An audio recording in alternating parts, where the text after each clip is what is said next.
Hi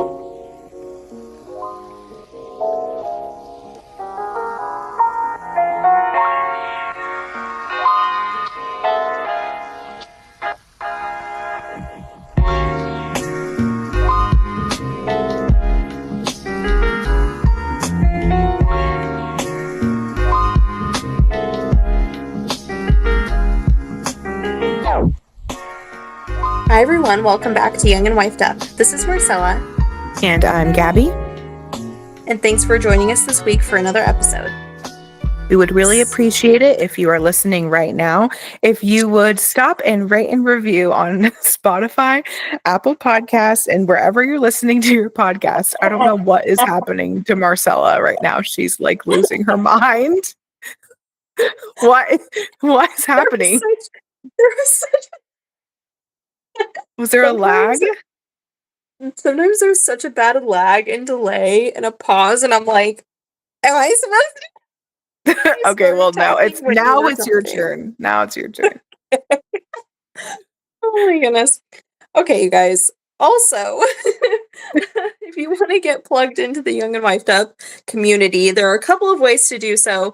The first one is free 99. You can join our Facebook group. We have threads on there, prayer requests. If you have a little small side hustle going on, you can rep your business over there. We have call outs for what do you do for this homemaking thing? I need help with this. It's just a great way to go and meet other like-minded young women. There are no men allowed on the No Facebook men. group. They try, but they try. It's happened a few times. They really do try. It's crazy. It's crazy, you guys. Get out. Girls only. Girls only. Anyway, join the Facebook group, or if you would like to support us financially and keep the lights on for the Young and Wifed Up podcast, you can go and become a patron over on our Patreon. We have different tiers with different perks and benefits. You get exclusive content like blog posts, podcast episodes that never make it out to the public. Also on our highest tier, we have our Queen Chats once a month where you get to video chat with Gabby and I personally, and the rest of the queens in the group as well, which is always a good time. We like to keep up with each other, to pray for each other, see what's going on in each other's lives, and it just like gets more of an inside scoop on the nitty-gritty. On the nitty-gritty. That's where I trauma dump once a month. There's no drama. There's literally no drama. No. Just, the things that we're doing on a daily basis. There's drama, just not with each other, No. No. Yeah. Okay, anyway, guys. Today we're going chaotic intro. I know. I'm sorry, everyone. Sometimes we're real professional, and then sometimes I'm like, this is just reality, guys. Like reality of us filming our podcast from across the country and having to do this on Google Hangouts, and it's a nightmare, but we appreciate our Patreon supporters who help us by paying for our ability to video call and record our calls. So you are personally Patreon supporters helping us even right now as we are recording this podcast. This episode was brought to you by our supporters on Patreon. You too can help us. Okay, let's get into today's topic. Today we are discussing one of our favorite subjects, which we also talked about last week, and that is food, the kitchen. We are going to talk about the modern conveniences and kitchen gadgets that we actually use on a daily or weekly basis. And we will include some things that we no longer use or we think are overhyped that you don't need in your kitchen. We don't know what you need in your kitchen, but we know what we need. We know what we need in ours. But there's some rules. We are not allowed to talk about our stoves, microwaves, pots and pans, anything that we would consider bare minimum necessities for kitchen work, which microwave is not a necessity, but like everybody has a microwave, even if it's against their will. Most people have microwaves. Okay. So let's just get straight into it. So I'll go first, Marcel, but you're also welcome to chime in. So daily basis, what I use every day, basically without fail, is our French press, our stainless steel French press, which I have the exact same one as the Chatham family. They are the reason why we use one. And along the same lines, because that is our coffee maker that we use every day, we use a glass electric kettle that I love so much. And I not only use it for our coffee in the morning, but I also use it for my afternoon matcha and also for the occasional evening tea, nighttime tea, and also for tea time with Ryan. And so we love the kettle. The kettle is used twice a day, no matter what, for whatever reason. And a random thing that I realized when I was thinking, what do I use every day? There's something that I use every day that I didn't even realize that I use every day, and that is my rotary cheese grater. And it's going to sound really Ooh. bizarre because it's like, what? why are you using that every day? Well, because not only it has 3 attachments, and if you don't know what a rotary grater is, just quickly Google it so you can see a picture. Picture with me in your mind, not having to struggle with a manual cheese grater and being able to use a crank. Like me. Yeah. Like me. And you just throw it in the dishwasher and it's so easy to clean. And Hey, can you buy Jed a rotary cheese grater for Father's Day? Mother's Day has already passed. I will think about that. Yes, I'll think about that. There are 3 attachments with my rotary cheese grater. There are 2 different sizes of shredding, and there's also like a chip or slice function. I call it a chip function because it can make potatoes as thin. It's like medallions, right? Yeah, like the medallion function. And you just put whatever you're doing inside of the top, and then you use the hand crank, and it comes out so fast.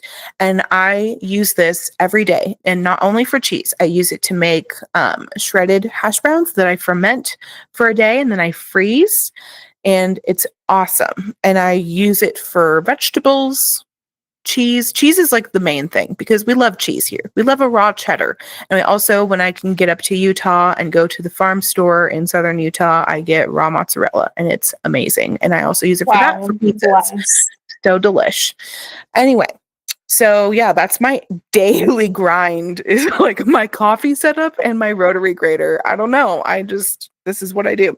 The things that I use, not daily, but like weekly. Like I'm using these things regularly, and a few of these things are always out. In fact, I think all but 3 are always on my counter. And I've talked about this a million times, but my kitchen is a working kitchen. It is not a minimalist kitchen. There are appliances on my counter. I'm using them every day, and they are there for a purpose. I'm not going to be using them if I can't see them. And if I want them to make my life easier, they have to be out in the open for me to be able to use them. So let's get into it. My Instant Pot. I use that several times a week. My Instant Pot is also my rice cooker, my slow cooker. It can also saute. It can make yogurt. It can do a million things. I love my Instant Pot. And if you're scared of it because of the pressure cooker thing, you should be.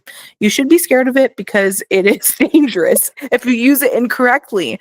But once you get the hang of it and you get past the like beginning scaries and you figure out how to use it safely, you will use it all the time. It is my next most used kitchen item, and I know Marcella also uses hers a lot. Okay, I also use a stainless steel air fryer with French doors, and my air fryer also doubles as like a toaster oven and a dehydrator. It's like multiple functions, and it's like, it's big. It sits on my counter. It takes up a lot of space on my counter, but I use it every day, and it also helps me to use my microwave a lot less because it's a small thing that I could throw food in to reheat food in, and it can crisp things up again, and I don't need to use the microwave, which strips many foods of their nutrients. So I can preserve all the nutrients in my food by just throwing them in my air fryer and reheating them in there. The next thing is a food processor, which I literally waited for years to get a food processor. And I don't know why, because I was just struggling with my blender, because a blender is just sometimes not sufficient for certain things, like grinding up nuts in a pesto or like things like that that require a lot more power. My food processor I now use several times a week, and I have a wonderful glass one. I'll actually probably link all this stuff for our Patreons supporters so that you guys can check out the gadgets that we have. You and I have a lot of the same things, so it'll be easier for me to plug yours as well. But if you're in a market for a low to non-toxic food processor, the one that we use is incredible. They have a stainless steel and a glass bowl that you put the blades in, and it works so well, super easy to clean. I love it. I also use a blender, but that's more for like less high power things. I use that like several times a week as well. And then I also use a citrus juicer. I have like a really nice high power citrus juicer from my COVID lemonade selling era. I had like this era during COVID where I was making huge batches of lemonade and selling it to our friends and family. And it was like a nice little side hustle for a while. If you were one of those OG customers, shout out to you guys. I still make my lemonade. And I also use the citrus juicer for a ton of other things, like my ginger shots, my immunity shots, which I have that recipe on my Instagram page, and fresh squeezed orange juice. Like I use the citrus juicer at least once a week. And then 2 more things that I use on a weekly basis. The next one is my SodaStream. And I got this one secondhand at a thrift store, believe it or not. I have this like crazy miraculous story where I was like hoping to find an affordable SodaStream, but then when I saw how much it was, I was like, there's no way I would like spend that much money for a gadget that I don't even need. It would be cool to have my own bubbly water whenever I wanted. And then I was with my grandma at the thrift store when they came to visit me, and shining in a distance was this brand new SodaStream with 2 CO2 canisters and 2 bottles for SodaStream bottles for $15. Okay. The Lord blessed me. The Lord gave me that SodaStream because I didn't give into the impulse buy of buying a several $100 bougie SodaStream. Anyway, that's my story. That's my testimony. I love using my SodaStream, especially for topping off adrenal cocktails. Sometimes you just need a little something, you know? I also like to make my own like Sprite with lime, lemon, and yeah, it's fun. I love the SodaStream. And then my last thing, which also puts in so much work, is my KitchenAid stand mixer. I love it. She is beauty. She is grace. I have a pasta attachment. I have an ice cream maker attachment. I am like a KitchenAid attachment addict now. And I do think at some point I'm going to switch out my hand crank rotary grater for a KitchenAid rotary grater because they have a stainless steel one. It's in my wish list on my Amazon page, and I may, with leftover birthday money, just break down and buy the KitchenAid attachment because it's less dishes, because it's like one thing that you attach to the KitchenAid as opposed to like I have a lot of parts with my rotary grater. Anyway, it's just something I'm thinking about. I haven't pulled the trigger yet because I like try not to impulse buy, even though it's like something I really would use all the time. But I love my KitchenAid mixer. I use it all the time, and not just for baking. I use it for a bajillion things, and I love it so much. Now, a couple things that I no longer use that I used to use or I used to have in our house. One was a Keurig. That thing was a nightmare to clean, and also just leaching microplastics into our coffee every morning. So I would drink my healthy cup of microplastics every morning. And then also like it was just like not strong enough. It was never strong enough coffee.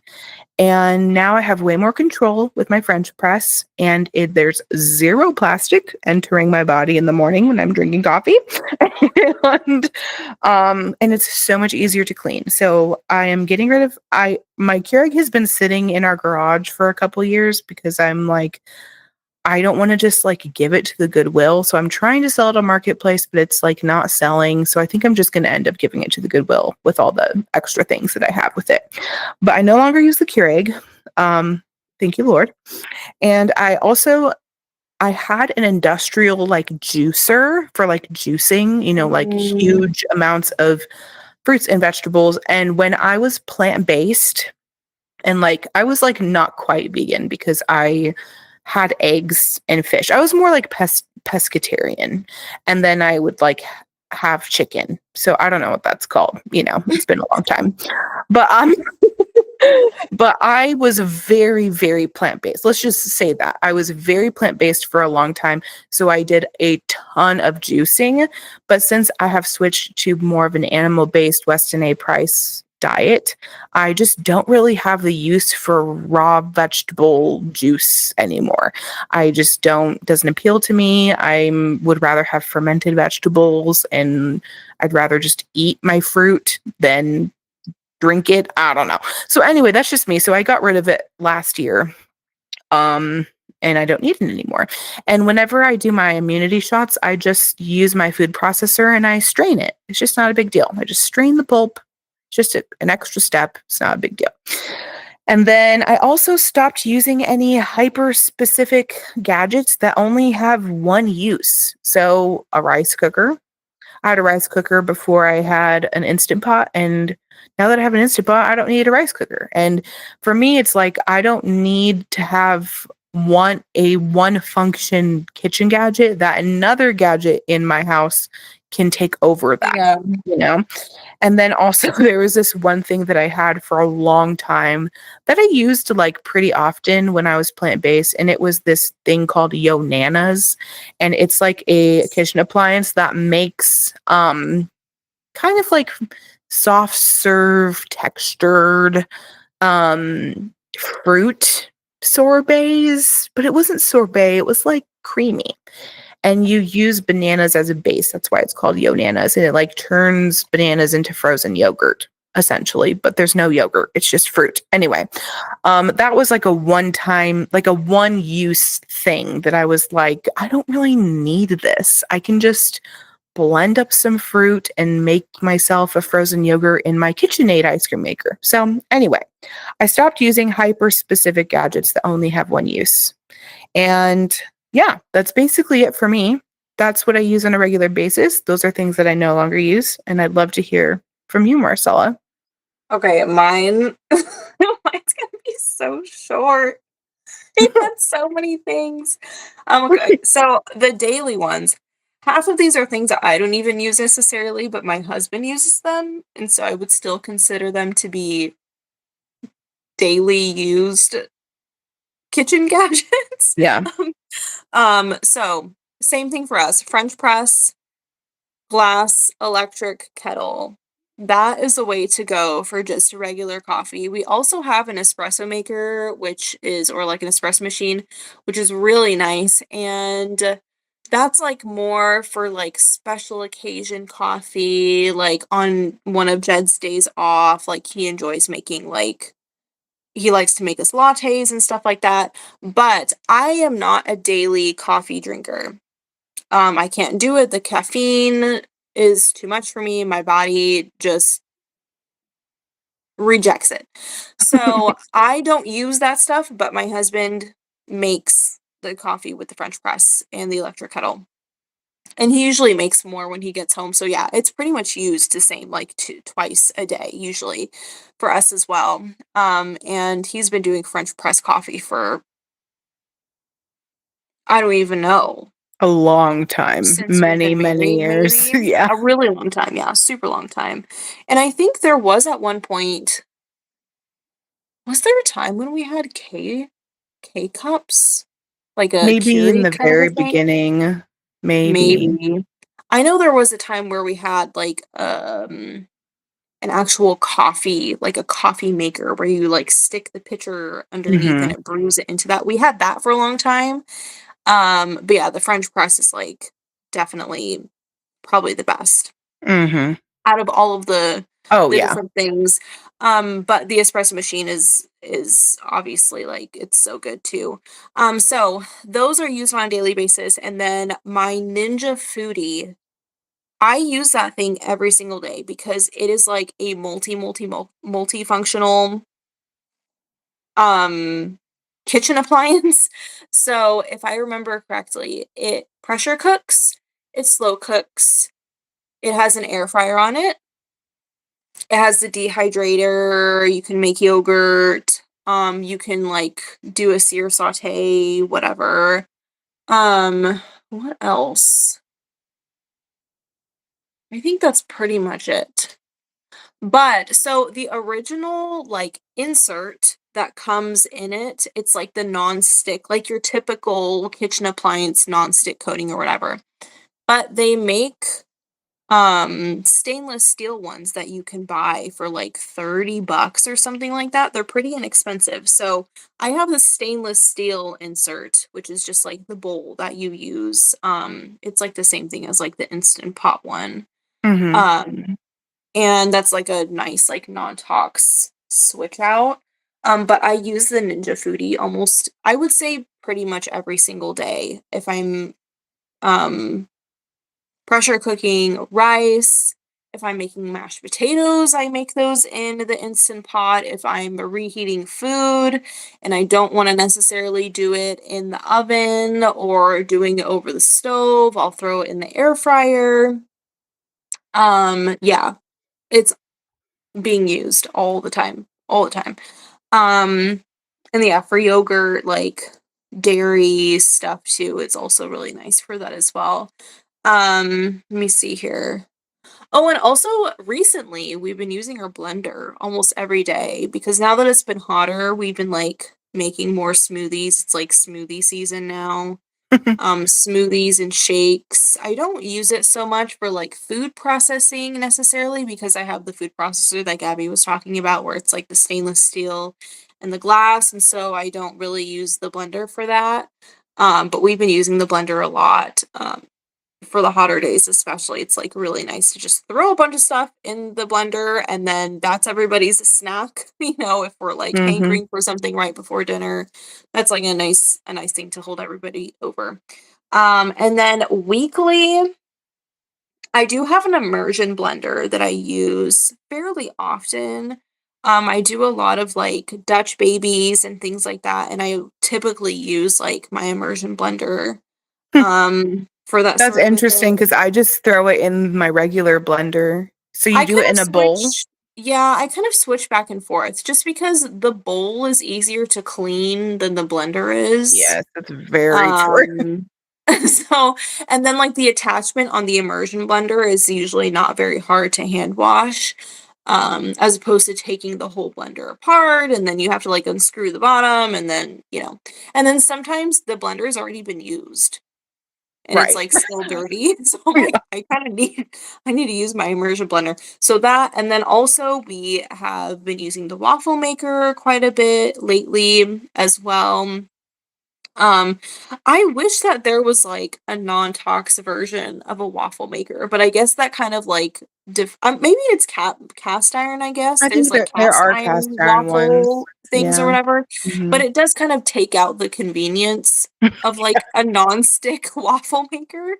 So yeah, we use that quite a bit as well. And usually if Jed or I will make waffles because sometimes he likes to make waffles on his days off for breakfast as like a big breakfast treat like for the kids.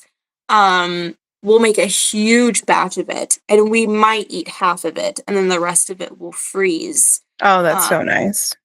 and then we can just pop frozen waffles into the toaster where we need a quick breakfast on another day and it's homemade waffles and yeah, you just put it on the lowest setting and then maybe flip them a few times and then they're like It's great.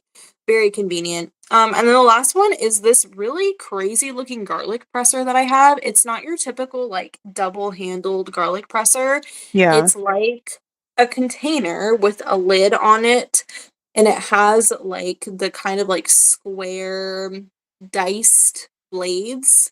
Hmm. Um, and you press the lid into it and it drops it into the container. And that is so nice. I've been Hmm. like trying to get away from the pre-crushed garlic or the pre-minced garlic, I Yeah. guess, Hmm. because it has like the citric acid and stuff like that, and I'm like not a huge fan of using it. It is nice when I just need something like in a pinch, but I just like one day I was like, I just need to get find a way to use fresh garlic more often, and I'm just gonna like figure out how to do it really fast. And so I saw this like particular garlic presser online and I got it and it's been great. It's so quick and I've gotten faster at like crushing and peeling garlic cloves Wow. instead Okay, of we might need mincing the them link with the for that thing. one then, because I don't. I honestly don't remember where I even got it from. Oh, Um It's embarrassing. I've broken two garlic presses since I've been married. It's like I hate the traditional garlic mincer. okay, look at I'll show it on the camera. Hmm. It looks like this. Huh. Oh, that's interesting. Kind of like You a see that? small, like, It's like a really chopper. little yeah, it's like a really little container. Yeah, it almost looks like those onion choppers where you close the lid on the Yeah. piece of vegetable or whatever and it chops Yeah. it for you. It's like that, but like a miniature size, Okay, essentially, that's for really garlic. cool.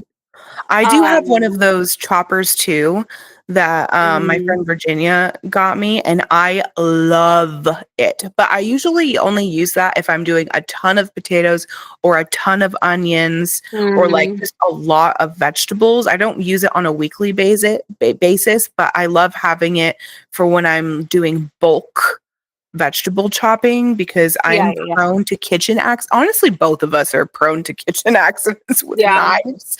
I We know. just don't have a good track record with them.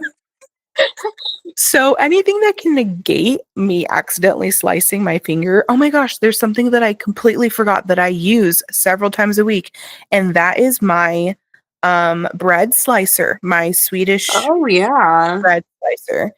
I'll put it in the comments. I mean, the comments in the show notes. And it was very expensive, but we got it after I had almost chopped my finger off with my bread knife. And it is my saving grace every week with crusty loaves. I don't necessarily use it for the sandwich loaves, but any type of bowl Yeah, yeah, situation, yeah. it tears through super crusty bread. And it's like even slices. Anyway, I'll throw that in the show notes. Yeah, that's like one of the last things we use that I could think of on a very regular basis, is that garlic presser. I feel like there's something Um, that you're missing because, like, I I was cook in your racking my kitchen. brain and I can't. Trying to think, like, I'm in your kitchen. I know where everything is. I know that there's something else. I know that you got the food processor now. Um, I feel like there's something like actually that I'm thinking.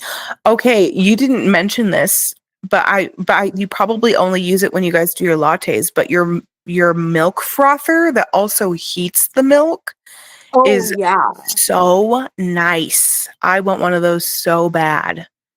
Yeah, we don't use it quite as much now because on the espresso machine, it has the steamer and frother. It has like the steamer Mhm. wand on it. So, but um I have used okay, so it's essentially like an electric kettle kind of thing, but very small. It has a very small capacity for liquid.